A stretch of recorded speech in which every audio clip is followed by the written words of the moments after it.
सभी मित्रों का हृदय से स्वागत। आप सबको मेरे प्राणों का प्रेम। बहुत आनंदित हूँ गीता के 10 महासूत्रों पर आपसे बात करने का अवसर मिला।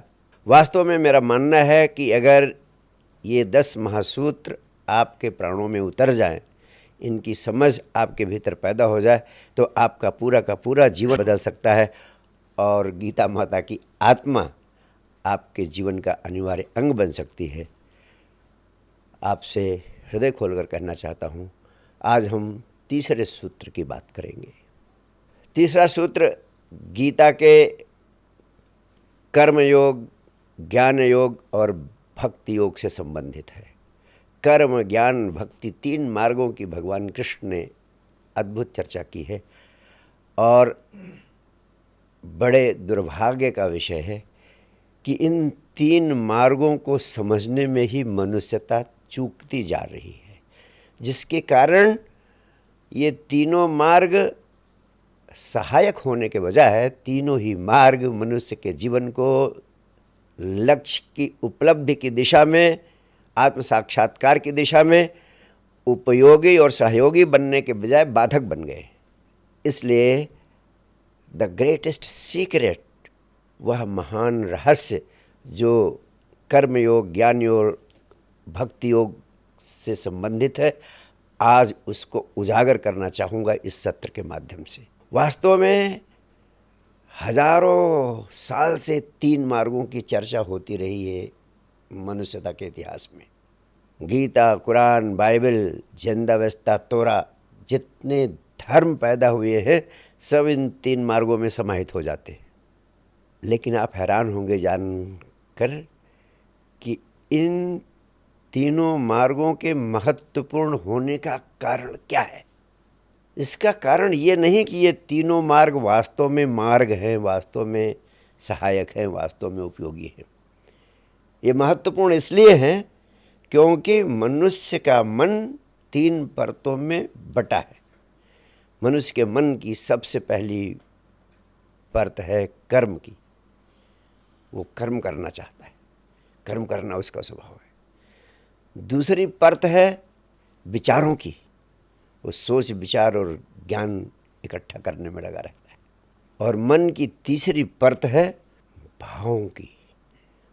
वह भावनाओं के जगत में डूबा रहता है। तो ये 3 आयाम हैं जिसमें हर मनुष्य का जीवन विभाजित है और तीनों एक दूसरे से संयुक्त भी हैं। लेकिन सबसे गौर करने की बात है कि ये तीनों आयाम मन की ही 3 विशेष परतों पर केंद्रित है। इसलिए ये तीनों आयाम मनुष्य के मन तक ही केंद्रित रहते हैं। जबकि अध्यात्म जगत का सार क्या है? दुनिया में सभी धर्मों के संदेश का सार यही है, मन के जालों से मुक्त होना, मन के पार जाना।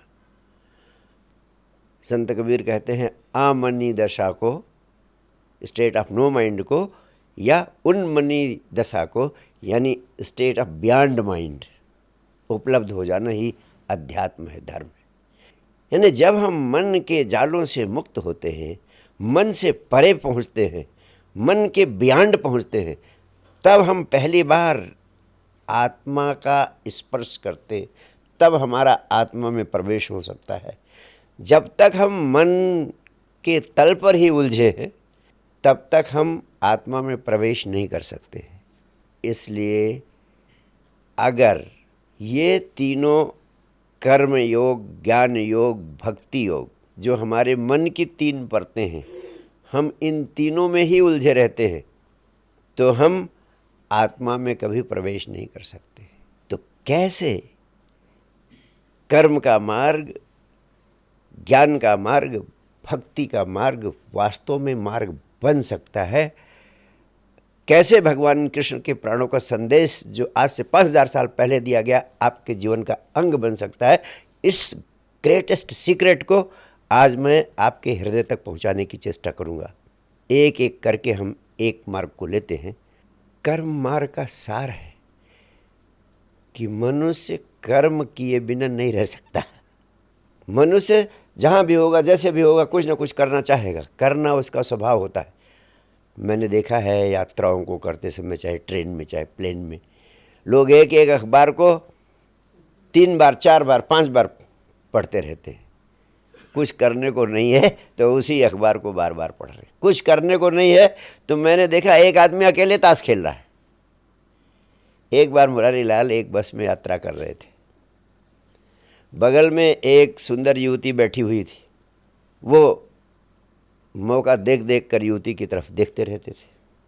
युवती ने अपना एक पर्स खोला, पर्स खोलकर उसमें कुछ देखा, फिर उसकी चेन खींच दी, बंद कर दिया। दोबारा पर्स खोला, फिर कुछ झांका देखा, फिर चेन बंद कर दिया। तीसरी बार खोला, देखा, फिर पर्स बंद कर दिया। चौथी बार खोला, देखा, फिर बंद कर दिया। ऐसे बार बार लगातार वह पर्स खोलती है, देखती है, बंद कर देती। और मुरारी लाल देखते देखते जैसे पागल हो गए। उनके मुंह से निकल पड़ा, व्हाट नॉनसेंस। और कहते हैं मामला सीमित नहीं रहा, उस औरत ने, उस सुंदर युवती ने अदालत में मुकदमा कर दिया। जज के सामने पेशी हुई। मुरारी लाल से पूछा गया कि आपने इस युवती का अपमान क्यों किया। मुरारी लाल ने कहा, हुजूर, घटना सिर्फ इतनी है, मैं बैठा था, ये मेरे बगल बैठी थी, इन्होंने पर्स खोला, फिर देखा, फिर बंद किया, फिर खोला, फिर देखा, फिर बंद किया, फिर खोला, फिर देखा, फिर बंद किया, फिर खोला, फिर देखा, फिर बंद किया। मुरारी लाल इसी को उतनी बार दोहराता रहा जितनी बार उसने किया था। और उसको सुनते सुनते जज चीख पड़ा, व्हाट नॉनसेंस। मुरारी लाल ने कहा, हुजूर, मैंने सिर्फ इतना ही कहा था, मुझसे भी नहीं देखा गया। जितना आपने बोला है इतना ही मैंने बोल दिया था और ये नाराज़ हो गई। तात्पर्य यह है कि हम कोई ना कोई कर्म किए बिना नहीं रह सकते। मन की मांग है कर्म करने की, तो व्यक्ति कर्म करता रहता है। मन की इसी मांग के कारण मनुष्य ने धर्म और अध्यात्म के नाम पर कर्म कांड शुरू किए, तरह तरह के रिचुअल शुरू किए, पूजा पाठ करना शुरू किया, यज्ञ हवन करना शुरू किया, आरती उतारना शुरू किया।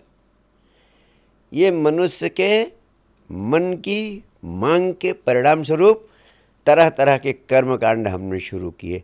लेकिन अगर हम इन कर्म कांडों में ही उलझे रहते हैं जो कि मन की क्रियाएं हैं, तो कभी हम मन के बाहर, मन से परे पहुंच सकते हैं, कभी नहीं।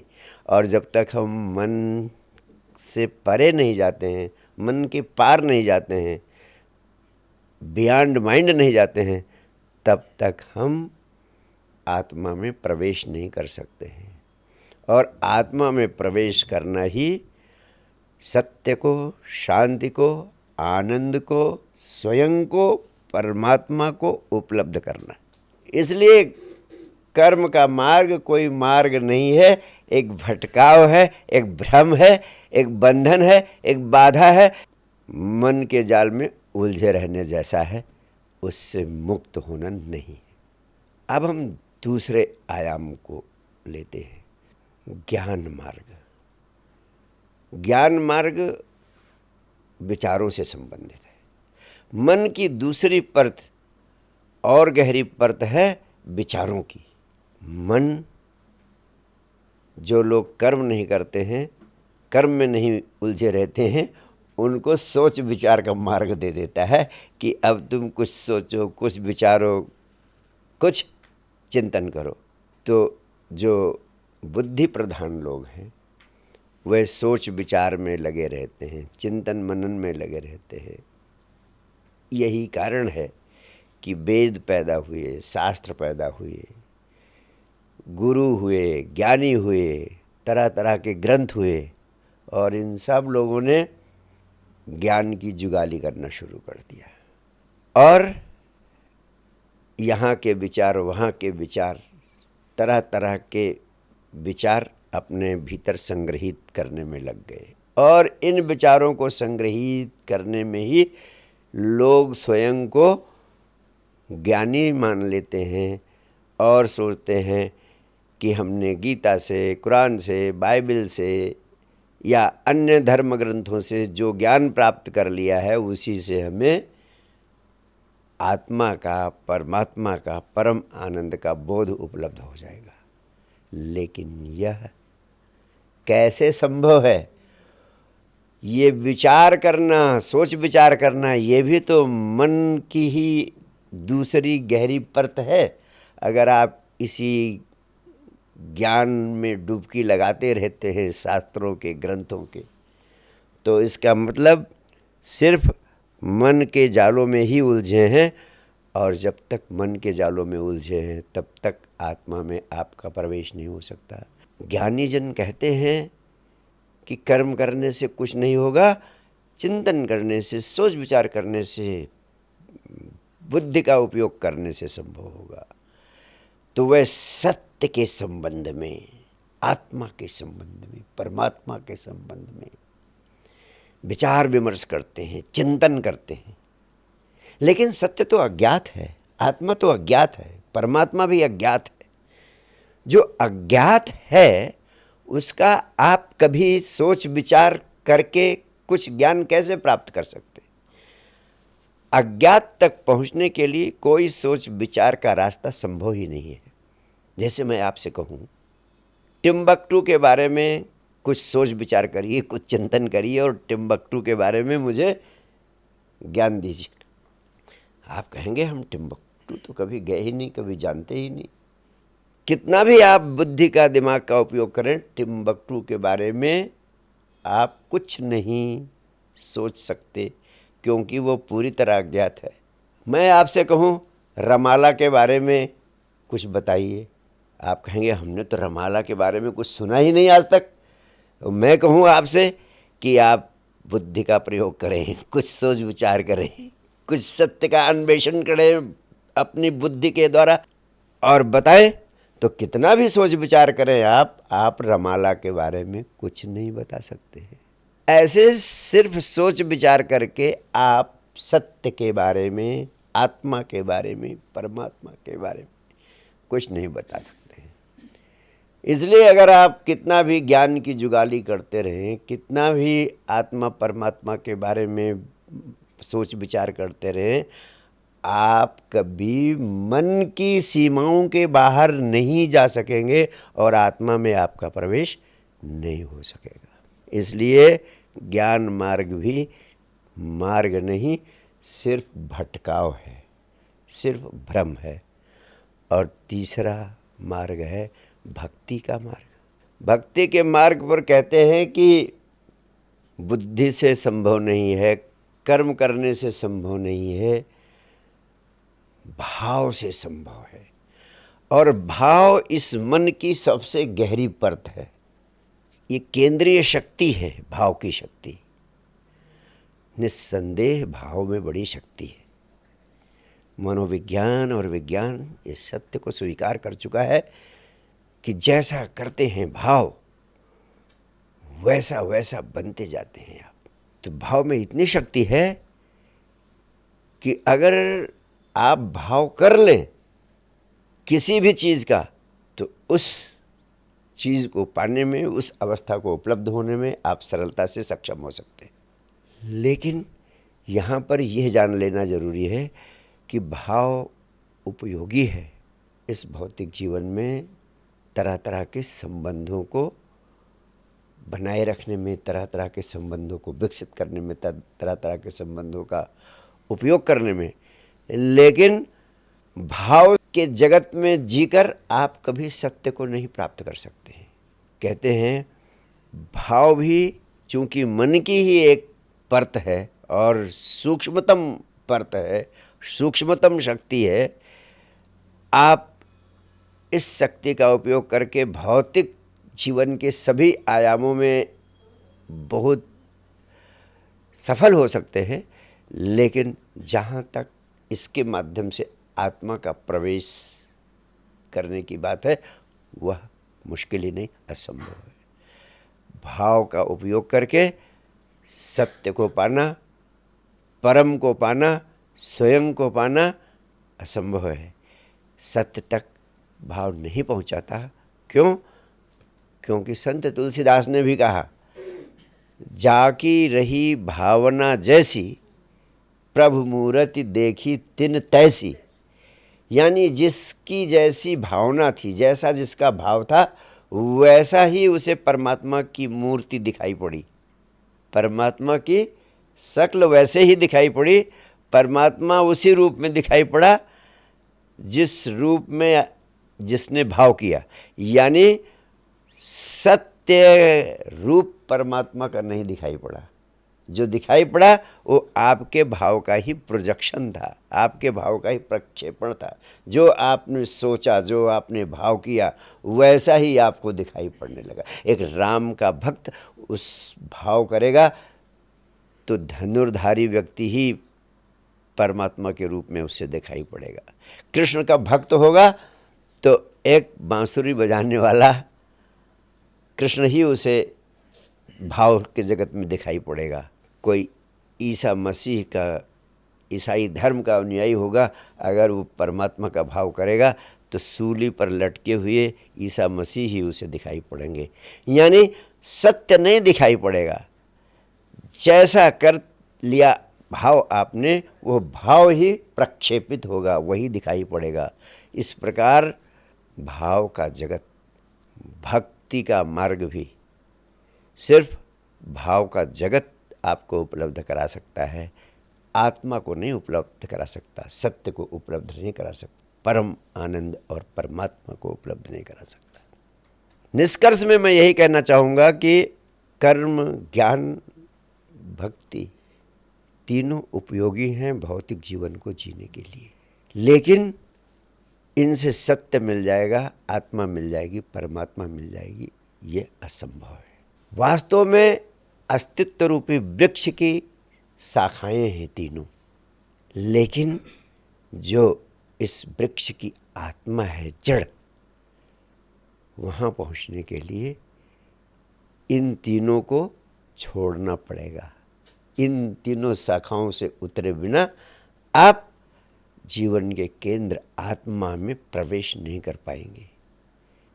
और निस्संदेह ये तीनों उपयोगी हैं इस संसार में, इसलिए सारे धर्मों ने इन तीनों मार्गों की बात की।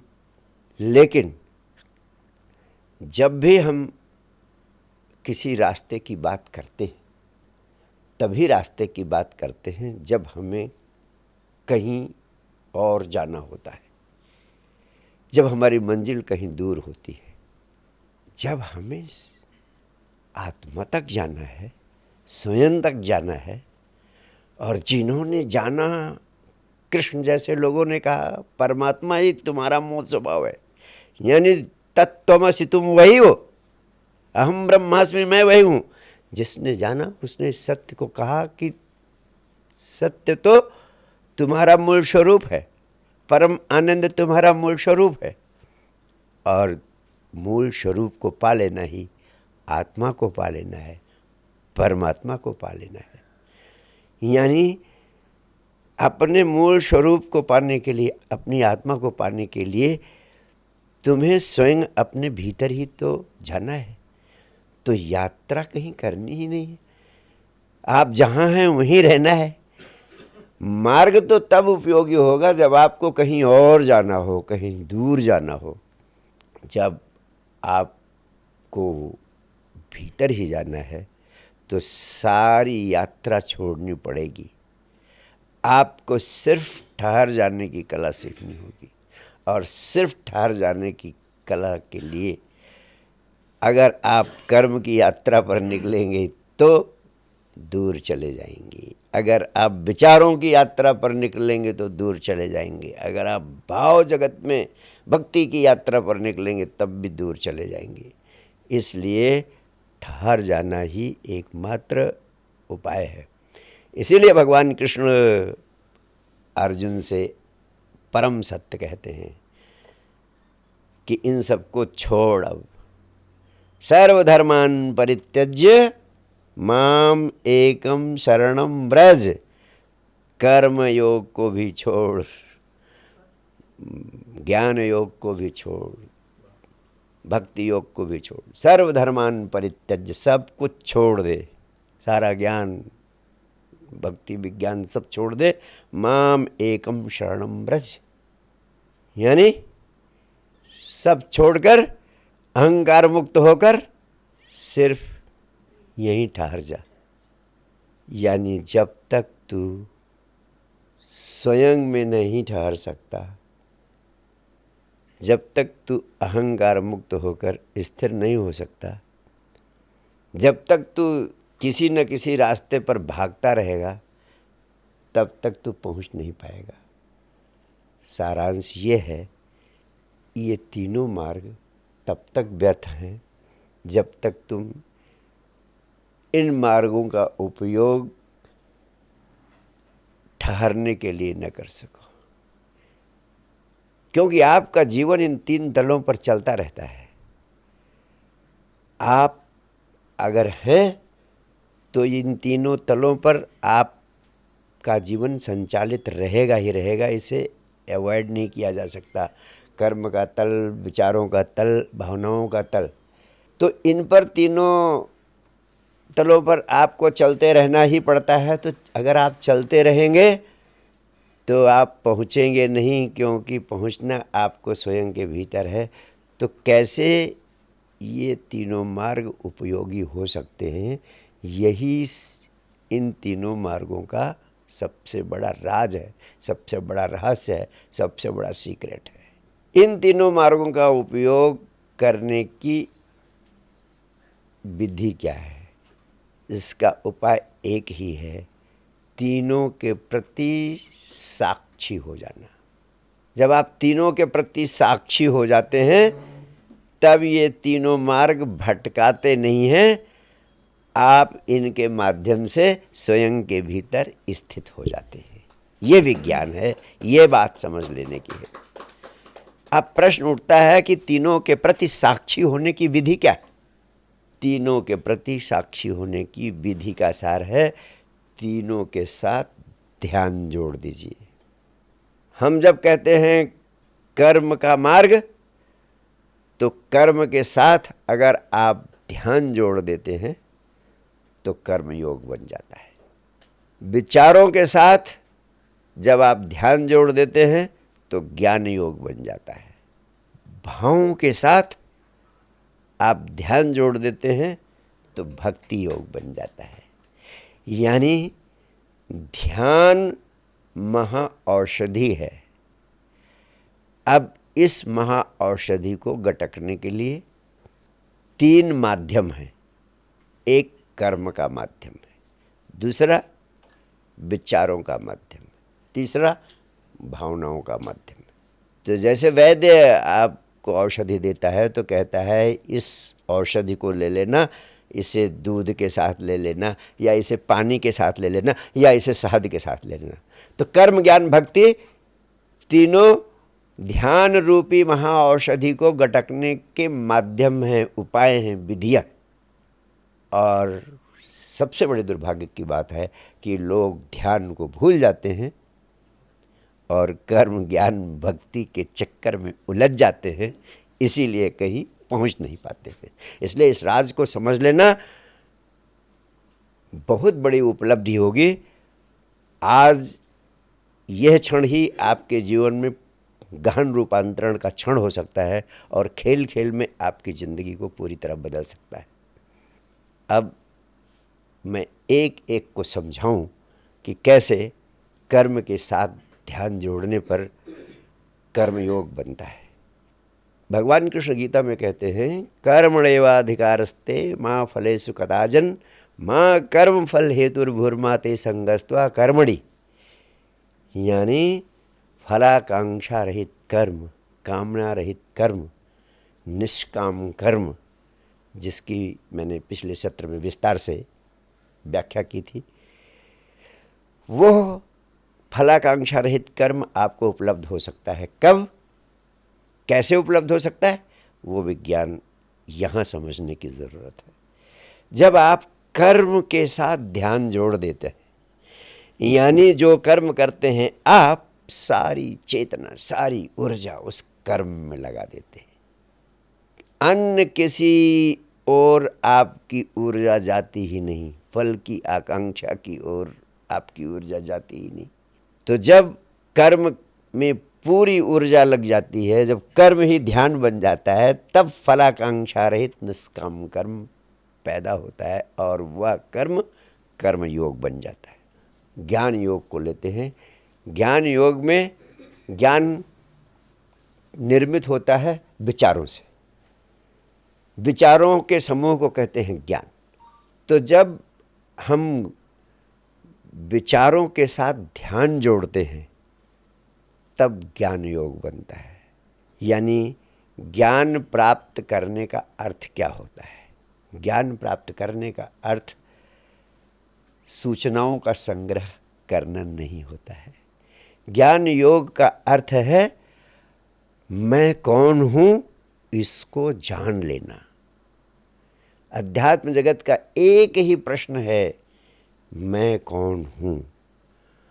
और जब इसका उत्तर मिल जाता है, इस जगत की विराटतम संपदा आपको उपलब्ध हो जाती है। फिर कुछ पाने को बचता नहीं है, क्योंकि मैं कौन हूं का बोध होते ही आत्मा का, स्वयं का बोध हो जाता है। और स्वयं का बोध होना ही परम आनंद और परमात्मा को उपलब्ध करना है। तो ज्ञान योग के संबंध में दूसरी महत्वपूर्ण बात है कि स्वयं का ज्ञान ही असली ज्ञान है और सब ज्ञान तो व्यर्थ के ज्ञान है, सिर्फ सूचनाएं हैं। वो सब गूगल में भरे पड़े हैं। गूगल सारा ज्ञान दे सकता है आपको, लेकिन आत्मज्ञान नहीं दे सकता है। क्यों नहीं दे सकता है? क्योंकि यह ज्ञान दूसरों से उपलब्ध हो ही नहीं सकता है। तो ज्ञान योग की दूसरी विशेषता है कि वो ज्ञान जो स्वयं के भीतर से प्रकट हो, जो ग्रंथों से नहीं मिलता, स्वयं के अनुभव से आता है। जैसे आपको मैंने ज्ञान दे दिया कि रसगुल्ला कैसा होता है, लेकिन आपने रसगुल्ले को कभी खाया नहीं, तो जब तक रसगुल्ला आप खाकर उसके स्वाद का अनुभव ना कर ले, तब तक रसगुल्ले का आत्म अनुभव नहीं हुआ आपको। तो रसगुल्ले का आत्म अनुभव करना है, यानी स्वयं का, अपनी आत्मा का अनुभव करना ज्ञान योग की दूसरी आवश्यकता है। जब आप आत्मा का अनुभव करते हैं, स्वयं का अनुभव करते हैं, तब आपका विवेक आपके भीतर से जागता है। उस विवेक को हम कहते हैं ज्ञान, उसको हम कहते हैं आत्मा का अनुभव। अब प्रश्न उठता है कि वो ज्ञान जिसे हम आत्मा का अनुभव कहते हैं कैसे उपलब्ध हो सकता है? गौर से देखें तो बहुत बड़ा राज, बहुत बड़ा रहस्य आपसे कहने जा रहा हूँ कि इस आत्मा को अनुभव कर पाना उतना कठिन नहीं है जितना लोगों ने मान रखा है, और जितनी भ्रांतियाँ और जितनी वैज्ञानिक विश्लेषण में लोग उलझे रहते हैं दिनों रात। ये बहुत सरल है। जिन्होंने जाना उन्होंने कहा कि सिर्फ जो आप नहीं हैं उसको नेति नेति नेति कहते जाइए कि मैं ये भी नहीं, ये भी नहीं, ये भी नहीं, तो जो शेष बचे वही आप हैं। उपनिषद के ऋषियों ने कहा कि सामान्यतः आप इस शरीर को स्वयं का होना मान लेते हैं, या अपने विचारों को अपना होना मान लेते हैं, या अपने भावनाओं को अपना होना मान लेते हैं। आप इन तीन तलों पर ही तादात्म्य स्थापित कर लेते हैं, आइडेंटिफाइड हो जाते हैं। इसलिए आप पूरे जीवन अपने शरीर को कहते हैं मैं हूँ, अपने विचारों को कहते हैं मेरे विचार, अपने भावों को कहते हैं मेरी भावनाएं, और इसी शरीर, इसी विचार, इसी भावों के जाल में आप उलझे उलझे समाप्त हो जाते हैं। जो इन तीनों का केंद्र है आत्मा, उससे आपका संपर्क कभी नहीं हो पाता। तो इन तीनों से आपका तादात्म्य कैसे टूटे? ज्ञान योग कहता है ये जो तीनों के साथ आप एक हो गए हैं, आइडेंटिफाइड हो गए हैं, इसके कारण आप आत्मा में प्रवेश नहीं कर पाते, इसी के कारण आप उस परम संपदा से वंचित हो जाते। तो इस तादात्म्य को, ये जो आइडेंटिफाइड हो गए हैं तीनों तलों पर, इस आइडेंटिफाइड स्टेट को तोड़ना ही इस तादात्म्य की अवस्था को तोड़ना ही ज्ञान योग का काम है। वही ज्ञान योग कैसे टूटेगा? जिन्होंने जाना, अध्यात्म के वैज्ञानिकों ने कहा कि शरीर से तादात्म्य तोड़ने के लिए शरीर के प्रति साक्षी भाव का अभ्यास करें। यानी शरीर के प्रति साक्षी भाव का अभ्यास करने का अर्थ है कि जीवन की सभी क्रियाओं को करते हुए स्वयं को शरीर से बाहर खड़ा करके इस शरीर को भी देखने का अभ्यास करें आप।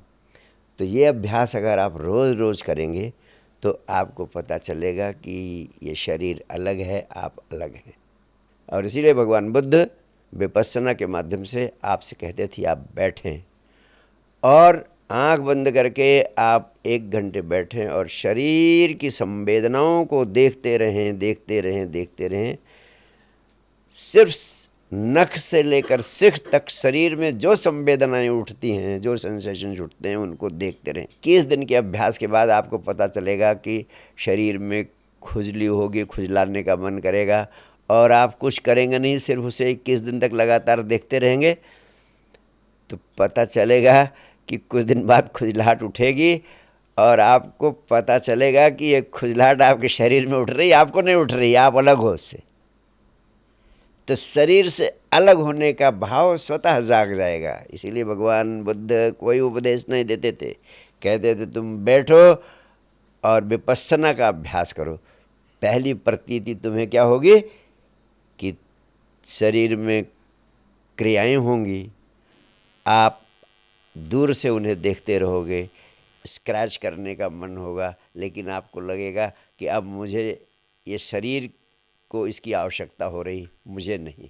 अभी तो जैसे स्क्रैच करने का मन होगा तुरंत आपका हाथ उठेगा और वहाँ चला जाएगा, आप खुजलाने लगेंगे, क्योंकि आप आइडेंटिफाइड हैं शरीर के साथ।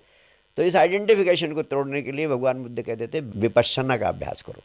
पहला तल है शरीर का। शरीर के प्रति साक्षी भाव का अभ्यास करने के लिए शरीर से अलग खड़े होकर स्वयं को देखें तो शरीर से पृथकता का बोध होगा और यही आपको आत्म अनुभव की ओर ले जाएगा। दूसरा तल है आपके विचारों का। अब विचारों के प्रति साक्षी भाव का अभ्यास करें। सिर्फ 10 मिनट के लिए आप बैठ जाएं, आंखें बंद कर लें और बंद आंखों से अपने मस्तिष्क में आते हुए विचारों को देखें और जाते हुए विचारों को देखें। विचारों के आवागमन को होशपूर्वक देखते रहें सिर्फ 10 मिनट तक। तब आप पाएंगे कि विचार आ रहे हैं, जा रहे हैं, विचार आ रहे हैं, जा रहे हैं, विचार आ रहे हैं, चले जाते हैं। एक विचार आता है, चला जाता है, फिर दूसरा विचार आता है, चला जाता है। तो 2 महत्वपूर्ण अनुभव होंगे। पहला महत्वपूर्ण अनुभव होगा कि विचार आते हैं, चले जाते हैं, आप अलग हैं, विचार अलग हैं, आप विचारों से बिल्कुल पृथक हैं। यह अनुभव आपको अभी नहीं है। यह अनुभव आपको हो सकता है जब आप अभ्यास करें 10 मिनट रोज विचारों के प्रति साक्षी भाव का। दूसरा अनुभव होगा, आपको पता चलेगा कि 2 विचारों के बीच में अंतराल होते हैं। ऐसा नहीं है कि एक विचार आया, उसके बाद दूसरा आया, उसके बाद तीसरा आया और अभी आपको लगता है जैसे सारे विचार एक दूसरे से जुड़े हुए हैं। लेकिन वास्तव में जब आप गौर से 10 मिनट अभ्यास करेंगे, 21 दिन तक कम से कम, तब आपको पहली बार पता चलेगा कि एक विचार और दूसरे विचार के बीच में छोटा सा अंतराल आने लगा है। और धीरे धीरे अभ्यास करने पर ये अंतराल थोड़ा थोड़ा बढ़ेगा। 2 सेकंड, 5 सेकंड, 7 सेकंड का अंतराल होता जाएगा। 10 सेकंड तक भी अंतराल हो सकता है। और जब ये 5 से 10 सेकंड का अंतराल आपको अनुभव होगा तो उस अंतराल में जब विचार नहीं होते हैं तब पहली बार आपका अपनी आत्मा से स्वतः संपर्क होता है और आपको आत्मा की झलक मिलती है पहली बार। यह जो आत्मा की झलक आपको मिलती है, ये कुछ अद्भुत अनुभव देती है आपको, अद्भुत आनंद की झलक देती है आपको, आनंद की प्रतीति देती है आपको। शायद इतना अद्भुत आनंद जो सेक्स के अनुभव में भी फलित नहीं होता है, उससे भी हजार हजार गुना अधिक प्रीतिकर आनंद की झलक उस समय मिलती है जब इस विचारों के अंतराल में आपको अपनी आत्मा का स्वाद मिलता है, आत्मा की झलक मिलती है, आत्मा का बोध होता है। तो आप अगर थोड़ा सा जागरूक हों इस विराट अनुभव को पाने के लिए, इस गहन अनुभव को जो आपको बड़ी सरलता से मिल सकता है, थोड़ी सी होशपूर्ण साधना की आवश्यकता है कि 10 मिनट का समय निकालें, कम से कम 21 दिन तक लगातार अपने विचारों को देखें, उनका अवलोकन करें साक्षी भाव से। तो विचारों के प्रति साक्षी भाव का अवलोकन करने से आप विचारों के जाल से यानी मन के जाल से मुक्त होते हैं और पहली बार आत्मा में प्रवेश करने की झलक मिलती है। तो ज्ञान योग में जब आप इस राज को जानकर, इस रहस्य को जानकर उसका उपयोग करते हैं, तब ज्ञान योग आपके लिए सच्चे अर्थों में ज्ञान योग बन जाता है। और ग्रंथों का संग्रह कर लेने से या उनका स्मरण कर लेने से या उनको दोहराते रहने से आप ज्ञानी नहीं बनते, नकली ज्ञानी बनते हैं।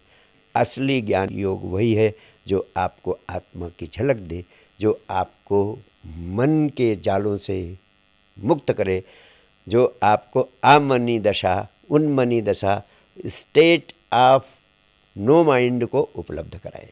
तो ज्ञान योग के संबंध में ये महत्वपूर्ण बातें मैंने आपसे कही कि ज्ञान योग का अर्थ ज्ञान का संग्रह नहीं, बल्कि विचारों के प्रति साक्षी भाव के माध्यम से आत्मा में प्रवेश करने का उपाय है, आत्मा में प्रवेश करने की विधि है। अब मैं तीसरे तल की बात करता हूँ जिसको कहते हैं भक्ति योग।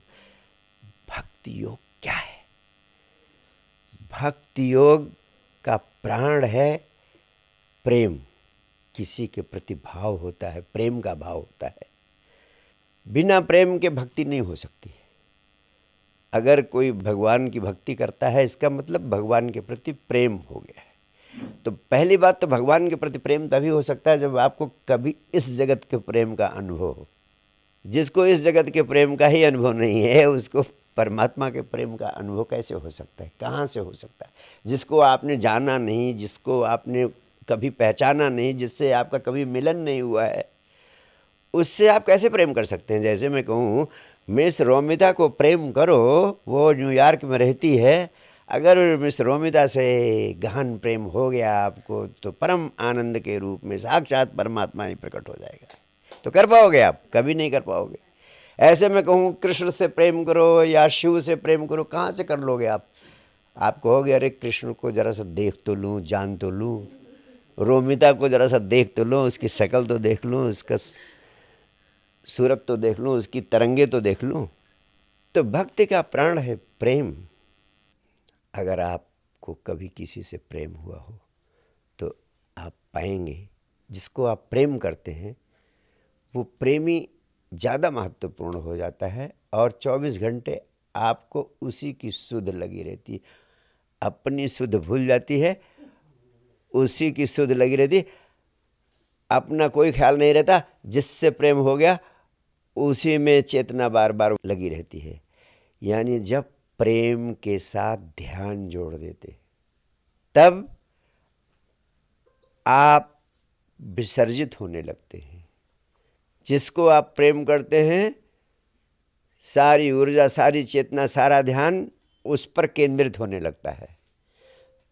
तो अहंकार विसर्जित होने लगता है और जिसको आप प्रेम करते हैं वह और अधिक महत्वपूर्ण होता चला जाता है। आप मिटने लगते हैं। जिसको प्रेम करते हैं वह महत्वपूर्ण होने लगता है और अधिक महत्वपूर्ण होता चला जाता है।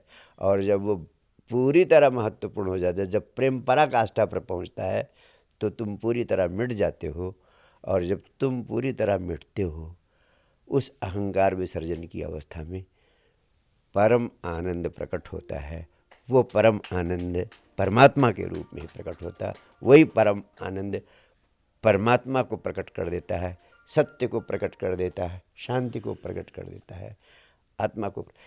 तो जब भाव के जगत में ध्यान को जोड़ते हैं तो भाव के साथ ध्यान को जोड़ना ये कैसे संभव है? इसीलिए हम तीसरे तल पर अभ्यास करते हैं, साधना करते हैं, भावों के प्रति साक्षी भाव। भाव क्या है?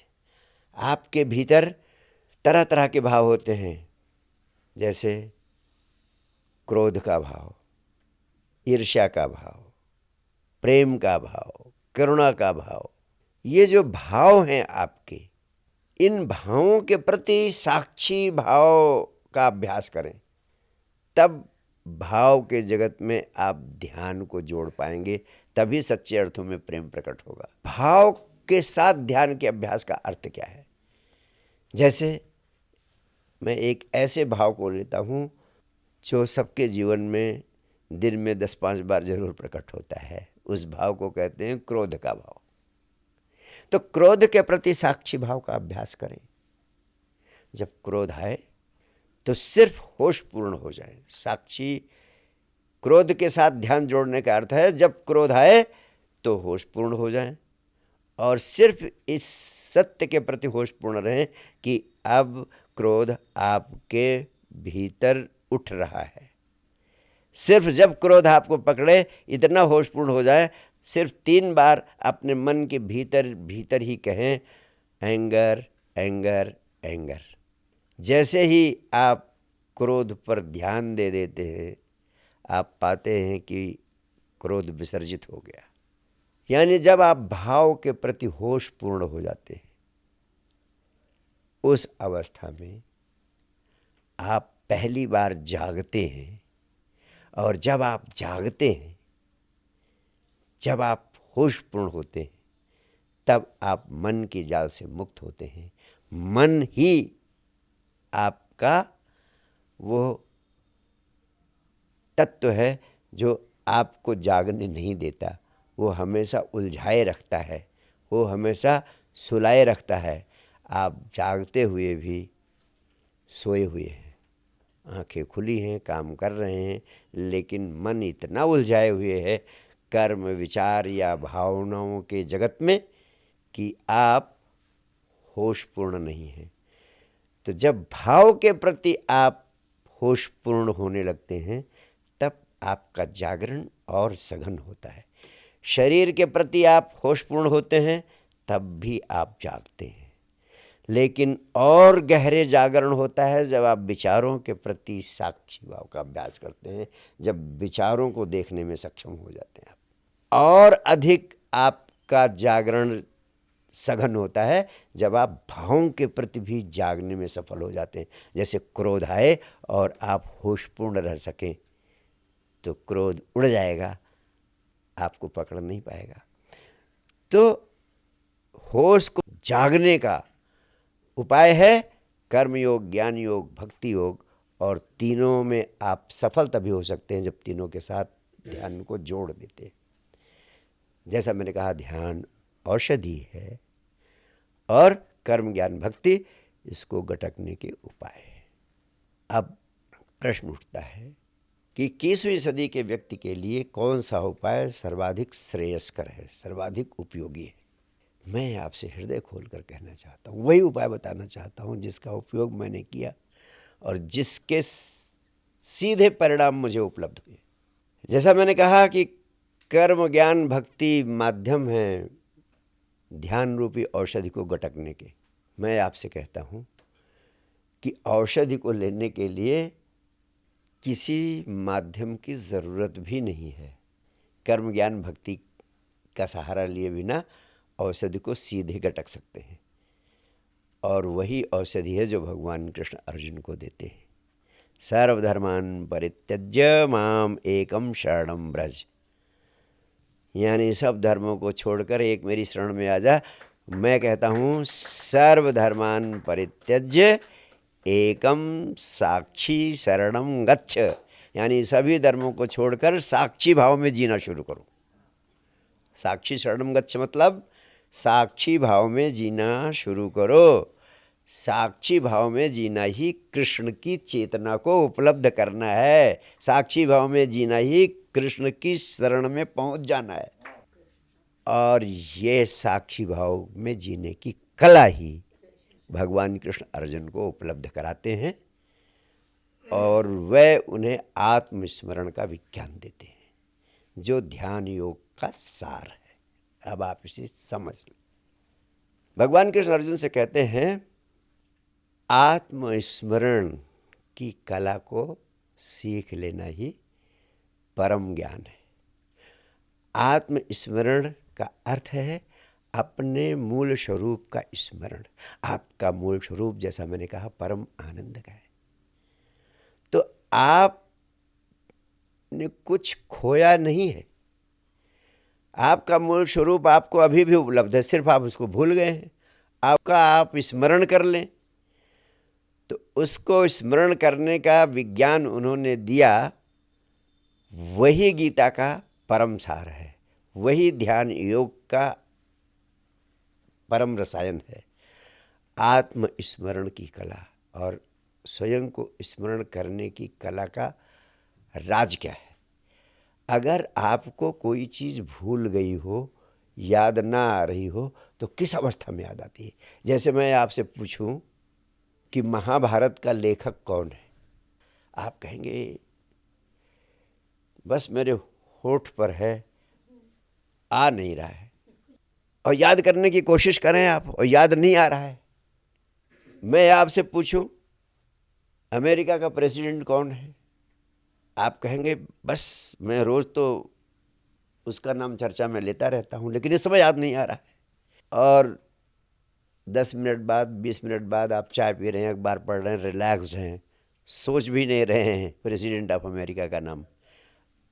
अकस्मात उस विश्राम अवस्था में आपको याद आ जाता है। जब आप विश्राम पूर्ण होते हैं तब आपको भूली हुई चीज़ें याद आ जाती हैं। तो भगवान कृष्ण सिर्फ आत्मस्मरण का विज्ञान उपलब्ध कराते हैं, लेकिन आज से 5000 साल पहले उन्होंने आत्मस्मरण की बात कही और उसके बाद से जितने भी संबुद्ध व्यक्ति हुए उन सब लोगों ने आत्मस्मरण को ही अध्यात्म का मुख्य विषय बताया। और इसीलिए सुमिरन शब्द भारतीय संस्कृति की आत्मा का, भारतीय संस्कृति का प्राण बन गया। कहते हैं क्या कर रहे हैं महात्मा जी? सुमिरन कर रहे हैं। सुमिरन का अर्थ राम राम की माला जप रहे हैं। ये सुमिरन शब्द धीरे धीरे भ्रष्ट हो गया। स्मरण की जगह नाम जपना हो गया और नाम राम राम जपने से लोग सोचते हैं कि स्मरण हो जाएगा मूल स्वरूप का। यहीं त्रुटि हो गई, यहीं हमारी साधना और हमारा विज्ञान यहीं भ्रमित हो गया, भ्रष्ट हो गया। यानी जो परम विज्ञान था आत्मस्मरण की जगह स्मरण में रूपांतरित हो गया और स्मरण की जगह याद करने की कला भूल के हम जपने में संलग्न हो गए। जबकि स्मरण का सार है याद करने के लिए विश्राम पूर्ण हो जाना। और इसीलिए जब आप मुझे सुनते होते हैं, मैं हमेशा कहता हूँ 5 मिनट के लिए पूरी तरह विश्राम पूर्ण हो जाएं। जब आप विश्राम पूर्ण होते हैं तब आप ध्यान की अवस्था में पहुंच जाते हैं। ध्यान का अर्थ ही होता है समग्र विश्राम की अवस्था में होना। और जब आप रोज रोज समग्र विश्राम की अवस्था में होने का अभ्यास करते हैं तो धीरे धीरे धीरे धीरे आपको अपने मूल स्वरूप का स्मरण होने लगता है। इसीलिए संजीवनी क्रिया का अभ्यास आपसे कराता हूँ, क्योंकि संजीवनी क्रिया के माध्यम से आप अल्पतम समय में अधिकतम गहरे ध्यान की अवस्था को उपलब्ध कर सकते हैं। तो जो आत्मस्मरण की कला का सार है वो है विश्राम पूर्ण होना। और जितना भी अधिक आप संजीवनी क्रिया के माध्यम से विश्राम पूर्ण होंगे उतना ही धीरे धीरे पाएंगे कि आपके भीतर आनंद की रसधार पैदा होने लगी है और अंततः वह परम आनंद को आप आपके भीतर प्रकट करेगा। आप इसे दूसरे डायमेंशन में समझने की कोशिश करें। भगवान कृष्ण ने संजीवनी क्रिया के रूप में क्या दिया आज से 5000 साल पहले अर्जुन को? उन्होंने कहा अकर्म में जीने की कला, अकर्म में जीने का विज्ञान उन्होंने दिया। भगवान कृष्ण ने कहा अर्जुन तू अकर्म में जीने की साधना शुरू कर, आत्मा, परमात्मा और कृष्ण तुम्हें उपलब्ध हो जाएगा। तो वो अकर्म में जीना क्या है? अकर्म में जीना ही असली ध्यान योग है। अकर्म में जीने का राज समझने के लिए आपको 3 तरह के कर्मों को समझना होगा। भगवान कृष्ण गीता में 3 शब्दों का उपयोग करते हैं। पहला कर्म, दूसरा अकर्म, तीसरा विकर्म। कर्म का अर्थ होता है कर्मों को करते हुए इस भाव से कर्मों को करना जैसे करने वाला मैं हूँ, यानी मेरे करने से कर्म हो रहा है। कर्तापन के भाव से कर्म को करना कर्म है। और अकर्म का अर्थ है कर्मों को करते हुए अकर्ता के भाव से कर्मों को करते रहना। कर्म करो खूब, लेकिन सारे कर्मों को करते हुए भीतर भाव रहे कि मैं करने वाला नहीं हूँ, अकर्ता हूँ, करने वाला वही, कराने वाला वही, उसके हाथ हजार, मैं तो उसका हाथ भर हूँ, मैं तो बांस की पोली पूंगरी हूँ, जो सुर निकल रहा, जो संगीत निकल रहा वो उसी का है। यानी मैं तो उसका हाथ भर हूँ, मैं तो बांस की पोली पोंगरी हूँ, मैं तो निमित्त मात्र हूँ, मैं तो माध्यम मात्र हूँ, मुझसे कराया जा रहा है। जैसे आप यहाँ आए हो तो इस अहंकार से न पहुँचो यहाँ कि मैं आ गया हूँ। आप इस भाव से आओ कि जैसे आपको लाया गया है, यानी करते हुए अकर्ता का भाव हो जाए, तब आप अकर्म में जीने लगते हैं। लेकिन अब प्रश्न उठता है, भगवान कृष्ण से अर्जुन ने कहा ये बात समझ में नहीं आती, कर मैं रहा हूँ और मान लो कि करने वाला मैं नहीं हूँ। अगर मैं युद्ध नहीं करूँगा तो कैसे युद्ध होगा, मैं नहीं मारूंगा तो कैसे लोग मरेंगे? तब भगवान कृष्ण ने उन्हें समझाया। वही मैं आपको समझाना चाह रहा हूँ कि आप विकर्म को समझ लें, तब अकर्म की समझ आपके भीतर आसानी से आ सकती है। विकर्म का अर्थ क्या है? विकर्म का अर्थ है विशिष्ट कर्म। आपकी ज़िंदगी में कुछ विशिष्ट कर्म हैं जो निरंतर हो रहे हैं, और जो आपकी ज़िंदगी के ऐसे महत्वपूर्ण कर्म हैं जिनके बिना आपका जीवन संभव ही नहीं। अब आप देखें वो विकर्म कौन से हैं, वो विशिष्ट कर्म कौन से हैं? आपका जन्म है, आपका जीवन जो चल रहा है, और आपकी मृत्यु। ये तीनों विशिष्ट कर्म हैं। इनसे ज़्यादा महत्वपूर्ण और कोई चीज़ है नहीं। जन्म है, जीवन है, मृत्यु है, इन तीनों में आपकी क्या भूमिका है? आपको जन्म मिला या दे दिया गया? दे दिया गया। मरते समय आपसे मरने का वक्त भी नहीं पूछा जाएगा, वो भी दे दिया जाएगा आपको। और ये जो सांसें चल रही हैं, इन सांसों में भी आपकी कोई भूमिका नहीं है। आप रात सो जाते हैं और कोई आपकी सांस चलाता रहता है। अस्तित्व ऑन योर बिहाफ सांस लेता रहता है। यानी बहुत सारे महत्वपूर्ण कर्म हैं जीवन के जो स्वतः हो रहे। रोटी खाते हैं, खून बन जाती है, गाय भूसा खाती है, दूध बन जाता है, ब्लड सर्कुलेशन 24 घंटे चलता रहता है। ब्लड को सर्कुलेट करने के लिए आप क्या करते हैं? कुछ नहीं। तो जितने महत्वपूर्ण कार्य हैं जीवन के, वह सब स्वतः हो रहे हैं। ये छोटे मोटे काम आप जो करते हो, मकान मैंने बना लिया, बेटा मैंने पैदा कर लिया, शादी मैंने कर ली, ये ना समझी है। वास्तव में ये सब भी अस्तित्व की व्यवस्था के अनुरूप हो रहा है स्वतः। तो जो स्वतः हो रहा है उसे ये मान लेना कि मेरे करने से हो रहा है, ये कर्तापन है। और जो कुछ भी हो रहा है उसको मान लेना कि अस्तित्व कर रहा है, मैं तो सिर्फ हाथ भर हूँ। यह अकर्म में जीना है। तो जो कुछ आपकी ज़िंदगी में हो, आप मान लें कि ये अस्तित्व करने वाला है, वो कर रहा है, वो उसको करना ही था, वैसे हो नहीं था। When all your life has been scripted, तो आपकी भूमिका क्या है? आपकी भूमिका सिर्फ बांसुरी की है। आप उपलब्ध रहें, जो फूंक मारनी होगी, जिसके होठों पे बांसुरी है वो कृष्ण वैसी राग निकालेगा। आप कभी ना कहें कि अब मैं राग माधुरी निकालूंगी या राग भैरवी निकालूंगी। जो कुछ अस्तित्व में हो रहा है वो सब आपको स्वीकार्य हो जाता है। क्यों? क्योंकि आप अब अकर्म में जीने लगते हैं। तो जब आप अकर्म में जीने लगते हैं तब आपके भीतर कौन सी घटना घटती है? सबसे बड़ी घटना घटती है तब आप 24 घंटे विश्राम पूर्ण हो जाते हैं। अकर्म में जीने वाला व्यक्ति 24 घंटे विश्राम पूर्ण हो जाता है, तनाव मुक्त हो जाता है, क्योंकि वो जान लेता है कि अस्तित्व सब कर रहा है, अब तक भी किया है, आगे भी करेगा, आज भी वही कर रहा है, तो उसे करने दो, मैं बीच में नहीं आता हूँ।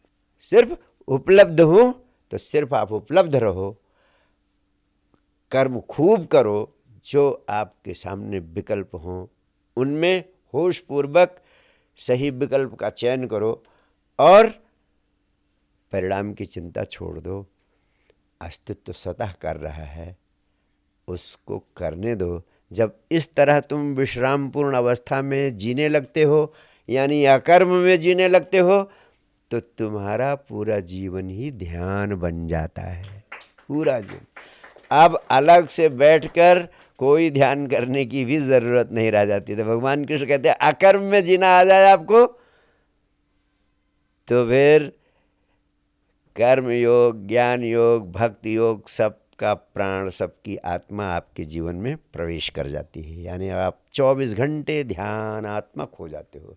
अब आपको कर्म के साथ ध्यान जोड़ने की ज़रूरत, भक्ति के साथ ध्यान जोड़ने की ज़रूरत, ज्ञान के साथ ध्यान जोड़ने की ज़रूरत नहीं। आपका 24 घंटे का जीवन ही ध्यानात्मक हो जाता है। तो जिस तल पर भी आप कर्म करेंगे, चाहे शरीर के तल पर करें, चाहे विचारों के तल पर करें, चाहे भावनाओं के तल पर करें, जिस भी तल पर आप जिएंगे, जिस भी तल पर कर्म करेंगे, पूरी तरह विश्राम पूर्ण होंगे। और जो व्यक्ति विश्राम पूर्ण हो जाता है, अकर्म में जीने लगता है, वो बांस की पोली पोंगरी बन जाता है और उसके भीतर से जो निकलता है वही परमात्मा का वचन होता है। इसी अवस्था में भगवान कृष्ण के मुंह से गीता के वचन निकले, क्योंकि इसी अवस्था में भगवान कृष्ण के मुंह से गीता के वचन निकले, हमने कहा वो भागवत गीता है, यानी भगवान का वचन है। इसीलिए मोहम्मद के भीतर से जब आयतें निकली तो कहा गया कि कुरान ईश्वर का इल्हाम है, यानी उसकी अभिव्यक्ति है। ऐसे ही जीसस के भीतर से उस अकर्म की अवस्था में जो वचन निकले वो बाइबल बन गए। तो जब भी आप अकर्म की अवस्था में जीने लगते हो तो आप आत्मा के तल पर प्रवेश जीने लगते हो, और जो व्यक्ति आत्मा के तल पर जीने लगता है वह व्यक्ति स्वतः इस अस्तित्व की परम ऊर्जा से जुड़ जाता है, जिसे हम कहते हैं परमात्मा, जिसे हम कहते हैं कृष्ण की चेतना। और आपका जीवन आत्मा से और कृष्ण की चेतना से इस विज्ञान के आधार पर जुड़ सके, इसी कामना के साथ आप सबको बहुत बहुत प्यार, बहुत बहुत आशीर्वाद।